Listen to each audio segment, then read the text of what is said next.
एक गांव में एक गरीब किसान रहता था। वो बहुत ही ईमानदार और मेहनती आदमी था।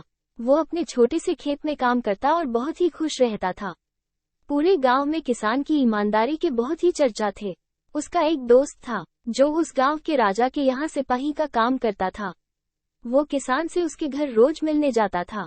एक बार राजा ने अपने दरबार में एक ऐलान किया कि उसके बगीचे में काम करने वाला एक अच्छा सा कारीगर चाहिए जो उसके बगीचे के पेड़ पौधों और फूलों का ध्यान रख सके।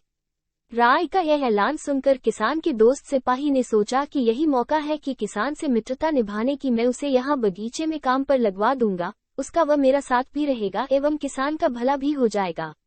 ये सोचकर उसने राजा से कहा कि महाराज, मैं आपके लिए एक ऐसे आदमी को लेकर आऊंगा जो ये काम अच्छे से कर लेगा। सभी राजा ने उस सिपाही को आदेश दिया कि जाओ, कल से ही बगीचे में काम करने के लिए कह दो। उसी वक्त वो सिपाही अपने दोस्त किसान के पास पहुंच गया और उसने किसान को बगीचे के काम की सारी बात बता दी और किसान ने भी काम करने के लिए खुशी खुशी हाँ कर दिया। अगले ही दिन अपने दोस्त के साथ राजमहल पहुंच गया। सिपाही उसे राजा के सामने लेकर गया और राजा ने उस किसान को बगीचे की पूरी देखभाल का काम सौंप दिया। राजा ने कहा, तुम अगर पूरी ईमानदारी के साथ काम करोगे तो तुम्हें 50 सोने की मुद्राएं हर महीने दूंगा। किसान खुशी खुशी बगीचे में काम करने के लिए हाँ कर देता है और वो उसी वक्त बगीचे में काम करने लगा। किसान बगीचे में बहुत दिल लगाकर काम करता था। कुछ दिन बीत गए। किसान ने बगीचे को बहुत सुंदर व हरा भरा बना दिया। राजा को उसका काम बहुत पसंद आया।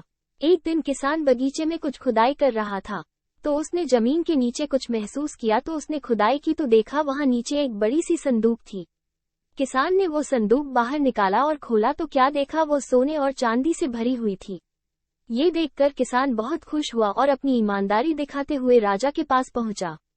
राजा किसान की ईमानदारी देखकर बहुत खुश हुआ और उसके साथ वहां गया जहां किसान ने खजाना निकाला था। राजा ने देखा तो कहा, ये खजाना तो हमारे पुरखों का है, हम कई वर्षों से इसे खोज रहे थे। खजाना देख राजा बहुत ही खुश हो जाता है।